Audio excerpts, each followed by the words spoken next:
ഇന്നത്തെ ക്ലാസ്സിൽ എക്സ്പ്ലെയിൻ ചെയ്യാൻ പോകുന്നത് ഫ്രക്ടോസിന്റെ സ്ട്രക്ചറിനെ പറ്റിയാണ്. അതായത് സ്ട്രക്ചർ ലൂസിഡേഷൻ ഓഫ് ഫ്രക്ടോസ് എങ്ങനായിരിക്കും പോസിബിൾ ആവുന്നത് അതിനെ പറ്റിയാണ് ഇന്നത്തെ ക്ലാസ്സിൽ ഡിസ്കസ് ചെയ്യാൻ പോകുന്നത്. നമ്മൾ മുന്നത്തെ ഒരു ക്ലാസ്സിൽ ഗ്ലൂക്കോസിന്റെ സ്ട്രക്ചർ ലൂസിഡേഷൻ പറഞ്ഞിരുന്നു. അതേപോലെ തന്നെ 3 സ്റ്റെപ്പായിട്ടാണ് ഫ്രക്ടോസിന്റെയും സ്ട്രക്ചർ ലൂസിഡേഷൻ എക്സ്പ്ലെയിൻ ചെയ്യാൻ പോകുന്നത്. കഴിഞ്ഞ ക്ലാസ്സിൽ ഫ്രക്ടോസിന്റെ റിയാക്ഷൻസ് ഒക്കെ പറഞ്ഞിരുന്നു. അതായത് ഫ്രക്ടോസിന്റെ ഓക്സിഡേഷൻ എങ്ങനെയാണ്, ഫ്രക്ടോസിന്റെ റിഡക്ഷൻ എങ്ങനെയാണ്, അതിന്റെ അസറ്റൈലേഷൻ റിയാക്ഷൻ എങ്ങനെയാണ്, ഫിനൈൽ ഹൈഡ്രസീനുമായിട്ട് അത് റിയാക്ട് ചെയ്യുന്നത് എങ്ങനെയാണ്, അതുപോലെ തന്നെ അത് HCN-ഉം ഹൈഡ്രോക്സിൽ അമീനും ഒക്കെ ആയിട്ട് റിയാക്ട് ചെയ്ത് എന്ത് പ്രോഡക്റ്റ് കിട്ടും, ഇത്രയും റിയാക്ഷൻസ് ഒക്കെ കഴിഞ്ഞ ക്ലാസ്സിൽ പറഞ്ഞിരുന്നു. ആ റിയാക്ഷൻസിന്റെ ഒക്കെ ബേസിസിലാണ് ഈ ഫ്രക്ടോസിന്റെ സ്ട്രക്ചറിന്റെ ഇലൂസിഡേഷൻ നടത്താൻ പോകുന്നത്. അതിന് ഫസ്റ്റ് ഫ്രക്ടോസിന്റെ ഓപ്പൺ ചെയിൻ സ്ട്രക്ചറിൽ എങ്ങനെ അറൈവ് ചെയ്യാന്നുള്ളതാണ് പറയുന്നത്.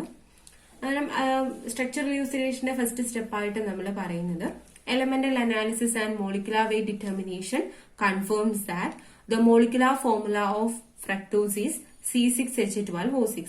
അന്നേരം സ്ട്രക്ചർ ഇലൂസിഡേഷനിൽ നമ്മൾ ഫസ്റ്റ് പറയുന്ന പോയിന്റ് എന്നാണ് എലമെന്റൽ അനാലിസിസും മോളിക്കുലാർ വെയ്റ്റ് ഡിറ്റർമിനേഷനും വഴി ഈ ഫ്രക്ടോസിന്റെ മോളിക്കുലാർ ഫോർമുല C6H12O6 ആണ് നമ്മൾ കൺഫേം ചെയ്തിട്ടുണ്ട്.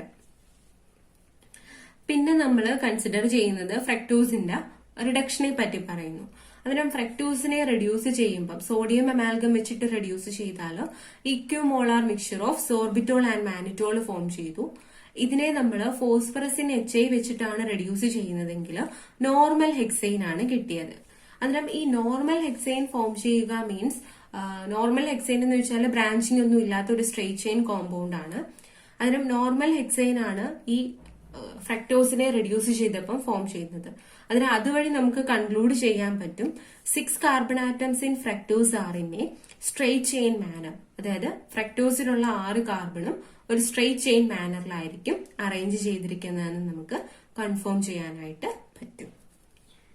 പിന്നെ പറയുന്നത് ഫ്രക്ടോസിന്റെ അസറ്റൈലേഷൻ. ഫ്രക്ടോസിനെ അസറ്റൈലേറ്റ് ചെയ്യിപ്പിക്കുമ്പോൾ നമുക്ക് പെന്റാ അസറ്റൈൽ ഡെറിവേറ്റീവ് ആണ് ഫോം ചെയ്യുന്നത്. അതിനും പെന്റാ അസറ്റൈൽ ഡെറിവേറ്റീവ് ഫോം ചെയ്താൽ അതിൽ നിന്ന് നമുക്ക് കൺക്ലൂഡ് ചെയ്യാനായിട്ട് പറ്റും ഫ്രക്ടോസില് 5 OH ഗ്രൂപ്പ്സ് ഉണ്ടെന്നുള്ളത് കൺക്ലൂഡ് ചെയ്യാനായിട്ട് പറ്റും. കാര്യം 5 OH ഗ്രൂപ്പ്സ് ഉള്ളത് കൊണ്ടാണ് ഫ്രക്ടോസിന് പെന്റാ അസറ്റൈൽ ഡെറിവേറ്റീവ് ഫോം ചെയ്യിക്കാനായിട്ട് പറ്റിയത്. അതിനും ഈ ഫ്രക്ടോസ് മോളിക്യൂള് ഒരു സ്റ്റേബിൾ മോളിക്യൂൾ ആണ്. അങ്ങനെ സ്റ്റേബിൾ മോളിക്യൂൾ ആയതുകൊണ്ട് തന്നെ നമുക്ക് പറയാൻ പറ്റും ഈ 5 OH ഗ്രൂപ്പും 5 ഡിഫറെന്റ് കാർബൺ ആറ്റത്തിലായിരിക്കും അറ്റാച്ച് ചെയ്തിരിക്കുന്നത്. കാര്യം സെയിം കാർബൺ ആറ്റത്തിൽ OH ഗ്രൂപ്പ് ഒന്നിൽ കൂടുതൽ OH ഗ്രൂപ്പ് ഉണ്ട് എങ്കിൽ ആ സിസ്റ്റം അൺസ്റ്റേബിൾ ആവാനുള്ള പോസിബിലിറ്റി കൂടുതലാണ്. സോ ഈ ഫ്രക്ടോസ് സ്റ്റേബിൾ മോളിക്യൂൾ ആയതുകൊണ്ട് തന്നെ നമുക്ക് കൺഫേം ചെയ്യാൻ പറ്റും ഈ OH ഗ്രൂപ്പ് എല്ലാം ഡിഫറെന്റ് കാർബൺ ആറ്റത്തിലാണെന്നുള്ളത്. അതിൽ ഇപ്പം നമുക്ക് ഫ്രക്ടോസിന്റെ റിഡക്ഷൻ വഴി അതിൽ 6 കാർബണും സ്ട്രെയിറ്റ് ചെയിൻ ആണെന്ന് കിട്ടി. ഫ്രക്ടോസിന്റെ അസറ്റൈലേഷൻ വഴി അതിൽ 5 OH ഗ്രൂപ്പ് ഡിഫറെന്റ് കാർബൺ ആറ്റത്തിൽ അറ്റാച്ച് ചെയ്തിട്ടുണ്ടെന്നുള്ളത് കിട്ടി. ഇനി പറയുന്നത് ഫ്രക്ടോസിന്റെ റിയാക്ഷൻസ് പറയും. അതായത് fructose react with hydrogen cyanide HCN, hydroxyl amine NH2OH and phenyl hydrazine C6H5NH2. അതുമല്ലായിട്ട് റിയാക്ട് ചെയ്താൽ, അതായത് ഹൈഡ്രജൻ സയനൈഡുമായിട്ട് റിയാക്ട് ചെയ്താൽ സൈനോഹൈഡ്രൻ ഫോം ചെയ്യിക്കും, ഹൈഡ്രോക്സിൽ അമീനുമായിട്ട് റിയാക്ട് ചെയ്ത് ഓക്സിൻ ഫോം ചെയ്യിക്കും, ആൻഡ് ഫിനൈൽ ഹൈഡ്രസീനുമായിട്ട് റിയാക്ട് ചെയ്ത് ഒസാസോണും ഫോം ചെയ്യിക്കും. അതിനും ഈ ടൈപ്പ് റിയാക്ഷൻസ് എല്ലാം, അതായത് HCN-ഉമായിട്ടുള്ളതും ഹൈഡ്രോക്സിൽ അമീനുമായിട്ടുള്ളതും എല്ലാ റിയാക്ഷൻസും കാർബണൈൽ ഗ്രൂപ്പ്സിന്റെ ക്യാരക്ടറിസ്റ്റിക് റിയാക്ഷൻസ് ആണ്. അതായത് ഒരു കോമ്പൗണ്ടിൽ കാർബണൈൽ ഗ്രൂപ്പ് ഉണ്ടെങ്കിൽ മാത്രമേ നമുക്ക് ആ റിയാക്ഷൻസ് ഒക്കെ ഒബ്സർവ് ചെയ്യാൻ പറ്റത്തുള്ളൂ. അന്നേരം ഈ റിയാക്ഷൻസ് ഒക്കെ ഫ്രക്ടോസ് തരുന്നുണ്ട്. അന്നേരം അതിൽ നിന്നും നമുക്ക് കൺഫേം ചെയ്യാനായിട്ട് പറ്റും fructose containing a carbonyl group. ഫ്രക്ടോസിൽ ഒരു കാർബണൈൽ ഗ്രൂപ്പ് ഉണ്ട് എന്നുള്ളത് കൺഫേം ചെയ്യാനായിട്ട് പറ്റും. പിന്നെ പറയുന്നത് ഫ്രക്ടോസിന്റെ ഓക്സിഡേഷൻ ആണ്. ഫ്രക്ടോസിനെ നമ്മൾ ഓക്സിഡൈസ് ചെയ്യിപ്പിക്കുന്നു. ഓക്സിഡൈസ് ചെയ്യിപ്പിക്കുമ്പോൾ, അതായത് മൈൽഡ് ഓക്സിഡൈസിങ് ഏജന്റുമായിട്ട് ഫ്രക്ടോസ് റിയാക്ട് ചെയ്യത്തില്ല. പക്ഷേ strong oxidising agent such as concentrated HNO3 fructose react ചെയ്ത് കഴിയുമ്പം നമുക്ക് ഗ്ലൈക്കോളിക് ആസിഡും ടാറ്റാറിക് ആസിഡും ആയിട്ടാണ് കിട്ടുന്നത്. അതായത് ഗ്ലൈക്കോളിക് ആസിഡും ടാറ്റാറിക് ആസിഡും നോക്കുവാണെങ്കിൽ അതില് ഫ്രക്ടോസിനെക്കാളും ലെസർ നമ്പർ ഓഫ് കാർബൺ ആറ്റംസേ കാണത്തുള്ളൂ. ഫ്രക്ടോസ് എന്ന് വെച്ചാൽ ഒരു കീറ്റോ ഹെക്സോസ് ആണ്, അതായത് 6 കാർബൺ ആറ്റം വരുന്ന ഒരു മോളിക്യൂൾ ആണ് ഫ്രക്ടോസ്. പക്ഷേ ഫ്രക്ടോസിനെ ഓക്സിഡൈസ് ചെയ്ത് കിട്ടുന്ന products lesser number of carbon atom ഉള്ളതാണ്. അതിന് അതുവഴി നമുക്ക് കൺഫേം ചെയ്യാനായിട്ട് പറ്റും ഈ ഫ്രക്ടോസിലുള്ള കാർബണൈൽ ഗ്രൂപ്പ് എന്ന് പറയുന്നത് കീറ്റോണിക് ഗ്രൂപ്പാന്ന് പറയാൻ പറ്റും. അന്നേരം കീറ്റോണിക് ഗ്രൂപ്പിനെ നമുക്ക് ഇതേ കണക്ക് ഓക്സിഡൈസ് ചെയ്യുമ്പോഴായിരിക്കും lesser number of carbon atom ഉള്ള ആസിഡ്സിനെ ഒബ്റ്റെയിൻ ചെയ്യാനായിട്ട് പറ്റുന്നത്. സെയിം നമ്പർ കാർബൺ ആറ്റം ഉള്ള ആസിഡിനെ ഒബ്റ്റെയിൻ ചെയ്യണമെങ്കിൽ അവിടെ ഉണ്ടായിരിക്കേണ്ട കാർബണൈൽ ഗ്രൂപ്പ് ആൽഡിഹൈഡ് ഗ്രൂപ്പ് ആവണം. അന്നേരം കീറ്റോണിക് ഗ്രൂപ്പ് ആയതുകൊണ്ട് തന്നെ നമുക്കത് പറയാനായിട്ട് പറ്റും. അതിന് ഇപ്പം നമ്മൾ സ്ട്രെയിറ്റ് ചെയിൻ ആണെന്ന് കണ്ടു, 5 OH ഗ്രൂപ്പ് ഉണ്ടെന്നുള്ളത് കണ്ടു, ഈ ഫ്രക്ടോസിലുള്ള കാർബണൈൽ ഗ്രൂപ്പ് കീറ്റോണിക് ഗ്രൂപ്പ് ആണെന്നുള്ളതും കണ്ടു. ഇനി നമുക്ക് ഡിറ്റർമൈൻ ചെയ്യാനുള്ളത് ഈ കീറ്റോണിക് ഗ്രൂപ്പ് ഏത് പൊസിഷനിലായിരിക്കും ഉണ്ടായിരിക്കുന്നത് എന്നുള്ളതാണ്. അന്നേരം പൊസിഷന്റെ കാര്യം പറയുമ്പോഴാണ് ഫ്രക്ടോസിനെ നമ്മൾ HCN വെച്ചിട്ട് ട്രീറ്റ് ചെയ്തു. HCN വെച്ചിട്ട് ട്രീറ്റ് ചെയ്തിട്ട് അതിനെ ഹൈഡ്രോളൈസ് ചെയ്യും. ഹൈഡ്രോളൈസ് ചെയ്തിട്ട് അതിനെ റെഡ്യൂസ് ചെയ്യും. അന്നേരം HCN വെച്ചിട്ട് ട്രീറ്റ് ചെയ്താൽ സൈനോഹൈഡ്രൻ ഫോം ചെയ്യും. ദെൻ സൈനോഹൈഡ്രനെ നമ്മൾ ഹൈഡ്രോളിസിസ് നടത്തും. പിന്നെ അതിനെ റെഡ്യൂസ് ചെയ്യും. റെഡ്യൂസ് ചെയ്യുമ്പോഴത്തേക്ക് അത് 2-മീഥൈൽ ഹെക്സനോണിക് ആസിഡ് ആണ് ഫോം ചെയ്തത്. 2-മീഥൈൽ ഹെക്സനോണിക് ആസിഡ് ഫോം ചെയ്തു. അതായത് ഈ 2-മീഥൈൽ ഹെക്സനോണിക് ആസിഡിന്റെ ഫോർമേഷൻ വഴി നമുക്ക് കൺക്ലൂഡ് ചെയ്യാനായിട്ട് പറ്റും ഈ കീറ്റോണിക് ഗ്രൂപ്പിന്റെ പൊസിഷൻ സെക്കൻഡ് കാർബണിലാണ് കൺക്ലൂഡ് ചെയ്യാനായിട്ട് പറ്റും. കാര്യം അവിടെ HCN വെച്ചിട്ട് ട്രീറ്റ് ചെയ്ത് ഹൈഡ്രോളൈസ് ചെയ്ത് റെഡ്യൂസ് ചെയ്തപ്പം 2-മീഥൈൽ ഹെക്സനോണിക് ആസിഡ് ആണ് ഫോം ചെയ്യുന്നത്. അതിനും സെക്കൻഡ് പൊസിഷനിലാണ് മീഥൈൽ സബ്സ്റ്റിറ്റ്യൂഷൻ വന്നത്. സോ നമുക്ക് അതുവഴി കൺക്ലൂഡ് ചെയ്യാൻ പറ്റും ഇതിലുള്ള കീറ്റോണിക് ഗ്രൂപ്പ് എന്ന് പറയുന്നത് സെക്കൻഡ് പൊസിഷനിലാണ് പറയാനായിട്ട് പറ്റും. അങ്ങനെ നമുക്ക് ഫ്രക്ടോസിന്റെ ഓപ്പൺ ചെയിൻ സ്ട്രക്ചർ എക്സ്പ്ലെയിൻ ചെയ്യാൻ പറ്റും. അതിനും 6 കാർബൺ ആറ്റം സ്ട്രെയിറ്റ് ചെയിൻ, 5 ഇതില് OH ഗ്രൂപ്പ്സ് ഉണ്ട്. OH ഗ്രൂപ്പ് ഇല്ലാത്ത കാർബൺ ആറ്റം സെക്കൻഡ് ആണ്. അവിടെ കീറ്റോണിക് കാർബണൈൽ ഗ്രൂപ്പ് ആയിരിക്കും ഉണ്ടായിരിക്കുന്നത്. എന്നിട്ട് ബാക്കി വാലൻസീസ് ഹൈഡ്രജൻ വെച്ചിട്ട് സാറ്റിസ്ഫൈ ചെയ്യും. അതിനും നമുക്ക് ഇപ്പം open chain structure of fructose എങ്ങനെയാന്നുള്ളത് കിട്ടി. അതിനും ഫ്രക്ടോസിന്റെ ഓപ്പൺ ചെയിൻ സ്ട്രക്ചർ എല്ലാം എക്സ്പ്ലെയിൻ ചെയ്യുന്നത് ഫ്രക്ടോസിന്റെ റിയാക്ഷൻസ് വെച്ചിട്ടായിരിക്കും. അതിനും സ്ട്രെയിറ്റ് ചെയിൻ കണ്ടുപിടിച്ചത് റിഡക്ഷൻ വെച്ചിട്ട്, ആസിറ്റൈലേഷൻ വെച്ചിട്ട് 5 OH ഗ്രൂപ്പ് ഉണ്ടെന്നുള്ളത് ഡിറ്റർമൈൻ ചെയ്തു. പിന്നെ HCN ഹൈഡ്രോക്സിലമീൻ ഫിനൈൽ ഹൈഡ്രോസീനും ഒക്കെ ആയിട്ടുള്ള റിയാക്ഷൻ വെച്ചിട്ട് ഇതിൽ കാർബണൈൽ ഗ്രൂപ്പ് ഉണ്ടെന്നുള്ളത് കണ്ടു. അതിന്റെ ഓക്സിഡേഷൻ വെച്ചിട്ട് കീറ്റോണിക് ആണ്, അതിലെ കാർബണൈൽ ഗ്രൂപ്പ് ഉണ്ടെന്നുള്ളത് ഫൈനലൈസ് ചെയ്തു. ഫൈനലി ഈ കീറ്റോണിക് ഗ്രൂപ്പിന്റെ പൊസിഷൻ നമ്മൾ കണ്ടുപിടിച്ചത് ഫിനൈൽ ഹൈഡ്രോസീനുമായിട്ടുള്ള റിയാക്ഷനെ ഹൈഡ്രോളിസിസ് നടത്തി റിഡക്ഷൻ നടത്തിയപ്പം 2-മീഥൈൽ ഹെക്സനോണിക് ആസിഡ് കിട്ടിയപ്പോഴാണ് നമുക്കത് ആ കീറ്റോണിക് ഗ്രൂപ്പ് സെക്കൻഡ് പൊസിഷനാന്നുള്ളത് കൺഫേം ചെയ്യാൻ പറ്റിയത്. ഇത്രയും ഡീറ്റെയിൽസ് വെച്ചിട്ട് നമുക്ക് open chain structure of fructose explain ചെയ്യാനായിട്ട് പറ്റി. ഇനി ഈ ഒരു open chain structure of fructose നോക്കിയാൽ അതിൽ 3 എസിമെട്രിക് കാർബൺ ആറ്റംസ് ഉണ്ട്. അതായത് ഇത് ഫസ്റ്റ് കാർബൺ എസിമെട്രിക് അല്ല, സെക്കൻഡ് കാർബണും എസിമെട്രിക് അല്ല. പക്ഷെ 3rd, 4th, 5th അതായത് C3, C4, C5 ഈ 3 carbon atoms asymmetric carbon atoms ആണ്. 6th കാർബണും എസിമെട്രിക് കാർബൺ ആറ്റം അല്ല. അതിനും ഫ്രക്ടോസ് നോക്കുമ്പോൾ 3 എസിമെട്രിക് കാർബൺ ആറ്റംസ് ഉണ്ട്. ഇനി നമുക്ക് കണ്ടുപിടിക്കേണ്ടത് ഈ ഫ്രക്ടോസിന്റെ കോൺഫിഗറേഷനെയാണ്. അതായത് ഈ എസിമെട്രിക് കാർബൺ ആറ്റത്തിന് എബൌട്ട് ആയിട്ട് എങ്ങനെയാണ് ഈ OH ഗ്രൂപ്പും H എന്ന് പറയുന്ന ഗ്രൂപ്പും അലൈൻ ചെയ്തിരിക്കുന്നത്, അല്ലെങ്കിൽ അതിനെ ഡിസ്ട്രിബ്യൂട്ട് ചെയ്തിരിക്കുന്നത് എങ്ങനെയാണ്, അതാണ് ഇനി പറയുന്നത്. അന്നേരം സ്ട്രക്ചർ ഇലൂസിഡേഷന്റെ സെക്കൻഡ് പാർട്ടാണ് കോൺഫിഗറേഷൻ ഓഫ് ഫ്രക്ടോസ്. അന്നേരം fructose on treating with phenyl hydrazine form osazone. അന്നേരം ഫ്രക്ടോസിനെ ഫിനൈൽ ഹൈഡ്രോസീൻ വെച്ച് ട്രീറ്റ് ചെയ്താൽ നമുക്ക് ഒസാസോൺ കിട്ടും, which is identical to that of glucose osazone. അത് ഗ്ലൂക്കോസ് ഒസാസോണിന് ഐഡന്റിക്കൽ ആണ്. നമ്മൾ പറഞ്ഞിരുന്നു ഫ്രക്ടോസ് ആണെങ്കിലും ഗ്ലൂക്കോസ് ആണെങ്കിലും ഒരു 3 സ്റ്റെപ്പ് റിയാക്ഷൻ ആണ് ഫിനൈൽ ഹൈഡ്രോസീനുമായിട്ട് തരുന്നത്.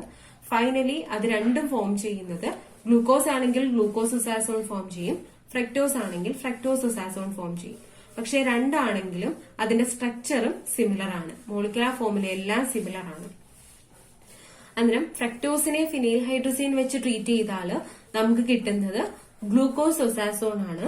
അന്നേരം ഗ്ലൂക്കോസ് ഒസാസോണിന് സിമിലർ ആയിട്ടുള്ള മോളിക്യൂൾ, അതായത് ഫ്രക്ടോസ് ഒസാസോൺ കിട്ടിയാലും അത് ഗ്ലൂക്കോസ് ഒസാസോണിന് സിമിലർ ആണ്.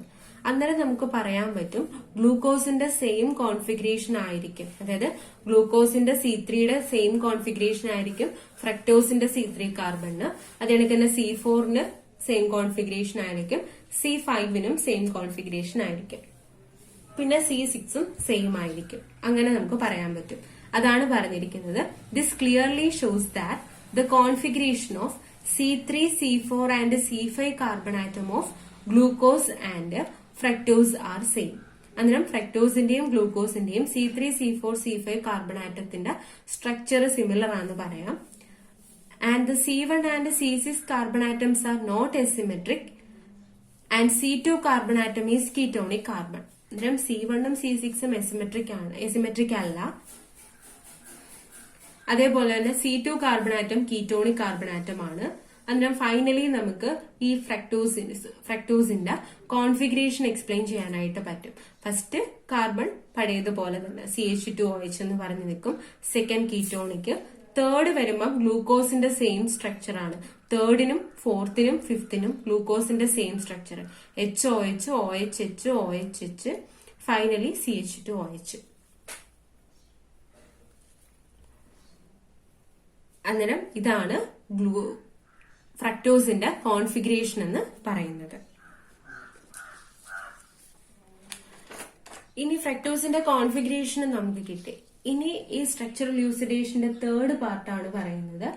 സ്ട്രക്ചറൽ യൂസിഡേഷന്റെ തേർഡ് പാർട്ടിൽ നമ്മൾ എക്സ്പ്ലെയിൻ ചെയ്യുന്നത് സൈക്ലിക് സ്ട്രക്ചർ ഓഫ് ഗ്ലൂക്കോസിനെ പറ്റിയിട്ടാണ്. അതിന് ഗ്ലൂക്കോസിന്റെ സൈക്ലിക് സ്ട്രക്ചർ, അതിനും സൈക്ലിക് സ്ട്രക്ചറിനെ സപ്പോർട്ട് ചെയ്യുന്ന എവിഡൻസുകൾ നോക്കുവാണെങ്കിൽ ഫസ്റ്റ് എവിഡൻസ് ആണ് ഫ്രക്ടോസ് ഷോ മ്യൂട്ടാ റൊട്ടേഷൻ. നമ്മൾ പറഞ്ഞു മ്യൂട്ടാ റൊട്ടേഷൻ അതിന്റെ സൈക്ലിക് ഫോമും ഓപ്പൺ ചെയിൻ ഫോമും തമ്മിൽ ഇന്റർ കൺവേർട്ട് ചെയ്യുന്നതിന്റെ ഫലമായിട്ട് ഉണ്ടാവുന്നതാണ്. അതിന് ഫ്രക്ടോസ് മ്യൂട്ടാ റൊട്ടേഷൻ എക്സിബിറ്റ് ചെയ്യുന്നത് കൊണ്ട് തന്നെ നമുക്ക് പറയാൻ പറ്റും ഫ്രക്ടോസിന് സൈക്ലിക് ഫോമിൽ എക്സിസ്റ്റ് ചെയ്യാൻ പറ്റുന്നുണ്ടെന്ന്. Even though a carbonyl group is present, it does not react with the sodium bisulfite. അതിനും നോർമലി കാർബണൈൽ ഗ്രൂപ്പിന്റെയൊക്കെ ക്യാരക്ടറിസ്റ്റിക് റിയാക്ഷൻസ് ആണ് സോഡിയം ബൈസൾഫേറ്റും ഒക്കെ ആയിട്ടുള്ളത്. ഒരു കാർബണൈൽ ഗ്രൂപ്പ് ഉണ്ടായിട്ടും, അതായത് കീറ്റോണിക് ഗ്രൂപ്പ് ഉണ്ടായിട്ടും ഈ ഫ്രക്ടോസ് സോഡിയം ബൈസൾഫേറ്റുമായിട്ട് റിയാക്ട് ചെയ്യുന്നില്ല. അതായത് നമ്മളിപ്പോ എടുത്തിരിക്കുന്ന കോമ്പൗണ്ടിൽ ഒരു ഫ്രീ കാർബണൈൽ ഗ്രൂപ്പ് ഉണ്ടെങ്കിലാണ് അത് സോഡിയം ബൈസൾഫേറ്റുമായിട്ട് റിയാക്ട് ചെയ്യുന്നത്. ഇപ്പം ഫ്രക്ടോസില് ഫ്രീ കാർബണൈൽ ഗ്രൂപ്പ് ഇല്ല എങ്കിൽ അതിന് റിയാക്ട് ചെയ്യാൻ പറ്റത്തില്ല. അതിനും സൈക്ലിക് സ്ട്രക്ചറിന്റെ പ്രസൻസും നമുക്ക് ഇതുവഴി കൺഫേം ചെയ്യാൻ പറ്റും. കാര്യം കീറ്റോണിക് ഗ്രൂപ്പ് അവിടെ ഫ്രീ ആയിരിക്കത്തില്ല. എന്തായാലും കീറ്റോണിക് ഗ്രൂപ്പ് ഉണ്ടെന്നുള്ളത് കൺഫേം ആണ്. ഫ്രീ ആയിട്ട് കീറ്റോണിക് ഗ്രൂപ്പ് ഉണ്ടെങ്കിൽ മാത്രമേ ഈ സോഡിയം ബൈസൾഫൈറ്റുമായിട്ട് റിയാക്ട് ചെയ്യാൻ പറ്റൂ. അതിനും ഫ്രീ കീറ്റോണിക് ഗ്രൂപ്പ് ഇല്ല എന്നുള്ളത് നമുക്ക് കൺഫേം ചെയ്യാനായിട്ട് പറ്റും. പിന്നെ existence of 2 forms of methyl fructoside, അതിന് 2 ഫോംസ് ഓഫ് മീഥൈൽ ഫ്രക്ടോസൈഡിന്റെ എക്സിസ്റ്റൻസ് വഴിയും നമുക്ക് cyclic structure of fructose confirm ചെയ്യാനായിട്ട് പറ്റും. അതിനും ഈ ഇത്രയും എവിഡൻസ് വഴിയാണ് നമ്മൾ സൈക്ലിക് സ്ട്രക്ചർ എക്സ്പ്ലെയിൻ ചെയ്യുന്നത്. ഇനി എങ്ങനെയാണത് സൈക്ലിക് സ്ട്രക്ചർ ഫോം ചെയ്യുന്നത് എന്നുള്ളതാണ് പറയുന്നത്. അതിനും കീറ്റോണിക് കാർബൺ C2 കാർബൺ ആണ്. ഈ C2 carbon OH group present in the 6th carbon ആറ്റവുമായിട്ട് കമ്പൈൻ ചെയ്യും. നമ്മള് ഗ്ലൂക്കോസിന്റെ പഠിച്ചപ്പോഴും അതിന്റെ സൈക്ലിക് സ്ട്രക്ചർ പറഞ്ഞിരുന്നു. അവിടെ ആൽഡിഹൈഡ് കാർബൺ C1 ആയിരുന്നു. അത് C5വുമായിട്ട് ചേർന്നാണ് റിംഗ് ഫോം ചെയ്തത്, അല്ലെങ്കിൽ സൈക്ലിക് സ്ട്രക്ചർ ഫോം ചെയ്തത്. ഇവിടെ C2 കാർബൺ ആണ് കീറ്റോണിക് കാർബൺ. ആ കീറ്റോണിക് കാർബൺ C6ലുള്ള OH ഗ്രൂപ്പ്, അതായത് 6th കാർബണിലുള്ള OH ഗ്രൂപ്പുമായിട്ട് കമ്പൈൻ ചെയ്ത് cyclic hemiacetal structure form ചെയ്യും. And converting the second carbon into an anomeric carbon. അതായത് ഇനിഷ്യലി, അതായത് ഫ്രീ ആയിട്ടുള്ള ഫ്രക്ടോസില് ആ സെക്കൻഡ് കാർബൺ അല്ലെങ്കിൽ കാർബണൈൽ കാർബൺ എന്ന് പറയുന്നത് എസിമെട്രിക് ആയിരുന്നില്ല. അതായത് C ഡബിൾ ബോണ്ട് O വരുന്നത് കൊണ്ട് എസിമെട്രിക് അല്ലായിരുന്നു. പക്ഷേ റിംഗ് ഫോർമേഷൻ നടന്നു കഴിഞ്ഞപ്പോഴത്തേക്ക് അത് എസിമെട്രിക് ആയിട്ട് മാറി. അങ്ങനെ റിംഗ് ഫോർമേഷൻ നടന്നു കഴിയുമ്പം അത് എസിമെട്രിക് ആയിട്ട് മാറുന്നത് കൊണ്ട് തന്നെ ആ ഒരു കാർബണിനെ നമുക്ക് ആനോമറിക് കാർബൺ എന്ന് പറയാൻ പറ്റും. അങ്ങനെ എക്സിസ്റ്റ് ചെയ്യുന്ന ഐസോമേഴ്സിനെ ആനോമേഴ്സ് എന്നായിരിക്കും പറയുന്നത്. ഈ ആനോമേഴ്സിന്റെ കാര്യങ്ങളൊക്കെ ഗ്ലൂക്കോസിന്റെ കേസിൽ ഡീറ്റെയിൽ ആയിട്ട് എക്സ്പ്ലെയിൻ ചെയ്തിട്ടുണ്ട്. അന്നേരം ഈ ആനോമറിക് കാർബൺ അവിടെ ഫോം ചെയ്ത് കഴിഞ്ഞാൽ പിന്നെ 2 ഐസോമേഴ്സ് എക്സിസ്റ്റ് ചെയ്യും. അതായത് OH ഗ്രൂപ്പ് ഒരെണ്ണത്തിൽ റൈറ്റ് ഹാൻഡ് സൈഡിലോട്ട് പോയിന്റ് ചെയ്യാം, OH ഗ്രൂപ്പ് ഒരെണ്ണത്തിൽ ലെഫ്റ്റ് ഹാൻഡ് സൈഡിലോട്ട് പോയിന്റ് ചെയ്യാം. അങ്ങനെ പോയിന്റ് ചെയ്യുന്നത്, അന്നേരം റൈറ്റിലോട്ടാണ് പോയിന്റ് ചെയ്യുന്നതെങ്കിൽ നമ്മൾ ആൽഫ ഡി ഫ്രക്ടോസ് എന്നും പറയും. ലെഫ്റ്റിലോട്ടാണ് പോയിന്റ് ചെയ്യുന്നതെങ്കിൽ ബീറ്റ ഡി ഫ്രക്ടോസ് എന്നുമായിരിക്കും പറയുന്നത്. അതിന്റെ സ്ട്രക്ചർ ആണ് കൊടുത്തിരിക്കുന്നത്. ഇത് ആൽഫ ഡി ഫ്രക്ടോസ്, അതായത് റിംഗ് സ്ട്രക്ചർ C1 കാർബണും C6 കാർബണും തമ്മിൽ റിംഗ് സ്ട്രക്ചർ, C2 കാർബണും C6 കാർബണും തമ്മിൽ റിംഗ് സ്ട്രക്ചർ ഫോം ചെയ്ത് കഴിഞ്ഞപ്പോഴത്തേക്ക് OH ഗ്രൂപ്പ് റൈറ്റ് സൈഡിലോട്ട് പോയിന്റ് ചെയ്യുന്നു. OH ഗ്രൂപ്പ് റൈറ്റ് സൈഡിലോട്ടാണെങ്കിൽ അത് ആൽഫ ഡി ഗ്രൂപ്പ് ഫ്രക്ടോസും, OH ഗ്രൂപ്പ് ലെഫ്റ്റ് സൈഡ് ആണെങ്കിൽ അത് ബീറ്റ ഡി ഫ്രക്ടോസും ആണ്. ഇതാണ് ഫ്രക്ടോസിന്റെ സൈക്ലിക് സ്ട്രക്ചർ എന്ന് പറയുന്നത്. ഇനി നമുക്ക് അതിന്റെ സൈക്ലിക് സ്ട്രക്ചറിനെ ഹാവർത്ത് എന്ന് പറയുന്ന സയന്റിസ്റ്റ് ഈ ആൽഫ ആൻഡ് ബീറ്റ ഫ്രക്ടോസിന്റെ സൈക്ലിക് സ്ട്രക്ചറിനെ ഹെട്രോസൈക്ലിക് കോമ്പൗണ്ട് ആയ പൈറാനോട് അസോസിയേറ്റ് ചെയ്ത് പറഞ്ഞിട്ടുണ്ട്. അതായത് പൈറാനുമായിട്ട് റിലേറ്റ് ചെയ്ത് പറഞ്ഞിട്ടുണ്ട്. അന്നേരം alpha D and beta D fructo pyrano structure explain ചെയ്തിട്ടുണ്ട്. അന്നേരം ഇതേ സെയിം സ്ട്രക്ചർ തന്നെ ഗ്ലൂക്കോ പൈറാനോ സ്ട്രക്ചർ എന്ന് പറഞ്ഞ് ഗ്ലൂക്കോസിന്റെ കേസിൽ എക്സ്പ്ലെയിൻ ചെയ്തതാ.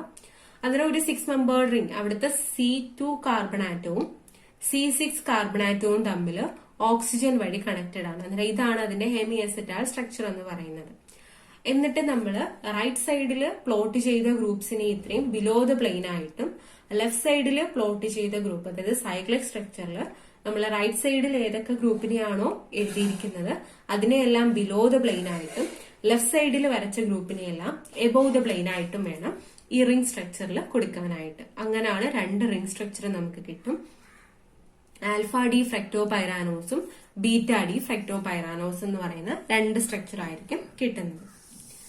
അങ്ങനെ when fructose is a component of saccharide it exist in 5 membered ring. ഇനി ഫ്രക്ടോസ് എന്ന് വെച്ചാൽ സാക്കറൈഡിന്റെ ഒരു കമ്പോണന്റ് ആണ്. ഡൈസാക്കറൈഡ് വരുന്നതിൽ ഒരു കമ്പോണന്റ് ആണ് ഫ്രക്ടോസ്. അന്നേരം ഡൈസാക്കറൈഡ്സിനെ ഒക്കെ കുറിച്ച് പഠിച്ചപ്പോഴത്തേക്കും നമുക്ക് മനസ്സിലായി ഫ്രക്ടോസ് 5 മെമ്പേർഡ് റിംഗ് ആയിട്ടും എക്സിസ്റ്റ് ചെയ്യാറുണ്ട്. അങ്ങനെ ഫ്രക്ടോസിന് ഒരു 5 മെമ്പേർഡ് റിംഗ് പ്രപ്പോസ് ചെയ്തു C2 ആൻഡ് C5 കാർബൺ ആറ്റത്തിനെ കമ്പൈൻ ചെയ്യിപ്പിച്ചുകൊണ്ട്.